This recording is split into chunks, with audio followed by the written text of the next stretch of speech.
ধন্যবাদ আপনাকে। আজকে আমরা আমাদের দলের ভারপ্রাপ্ত চেয়ারম্যান জনাব তারেক রহমানের যে 31 দফা, সেই 31 দফার কার্যক্রম আমরা এই শিমুলতলী বাজার এলাকায় করলাম। এখানে যে যুব সমাজ এবং ছাত্র সমাজ আছে তাদের প্রতি আমার আহ্বান থাকবে, আমরা বিগত ফেসির সময়ে দেখেছি যে বেশিরভাগ তরুণ সমাজ, ছাত্র সমাজ, যুব সমাজ বিভিন্ন মাদক, সন্ত্রাস, চাঁদাবাজের সাথে জড়িত হয়েছে।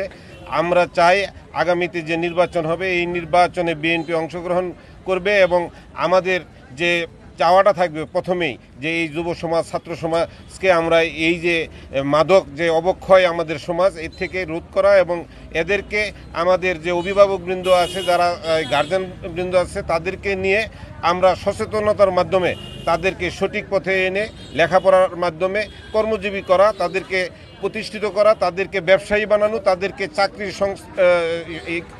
সংস্থাপন করে তাদেরকে চাকরিতে বহাল করা, এই সকল দায়িত্ব নিয়ে আমরা 31 দফার কাজ করতেছি গাজীপুর 2 আসনে।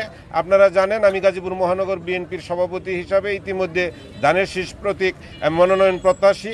আমি যদি দলের মনোনয়ন আমাকে দেওয়া হয় তাহলে আপনাদের সকলের সহযোগিতা কামনা করি এবং ধানের শীষে ভোট চাই এবং ধানের শীষকে আপনারা সর্বোচ্চ ভোট দিয়ে আপনারা জয়যুক্ত করবেন, এই আহ্বান আপনাদের প্রতি রাখছি।